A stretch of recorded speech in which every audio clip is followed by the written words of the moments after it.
একটা মেয়ের লোক একই পিছনে শুয়ে রয়েছে, আমার জীবনে বিয়ে হয়ে পড়েছে রে। ভাইয়া কেউ তো জানবেই না, আমি তো কালকে সকালে চলে যাবো এখান থেকে। ওর কবি না তো? কাউকে বলবো না, প্রমিস। চল ঠিক আছে, ঘুম। আচ্ছা দুজনে যখন ঘুমাবো তাহলে নিচে ঘুমাবো কে? উপরে ঘুমাই। যা উপরে যা, একদম ওই সাইডে যা ঘুমাবি। ঠিক আছে।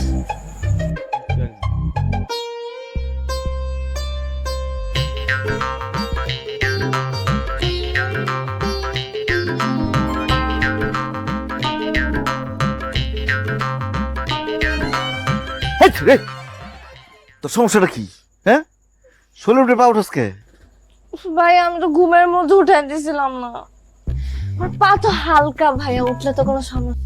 আর একটা কথা কবি না, আমার শ্বশুরি আছে, শোলের উপরে পা উঠাবি না। সর যা, দূরে যা, আমি না দিকে। স্যার উঠাবো না, কি? আর উঠাবো না।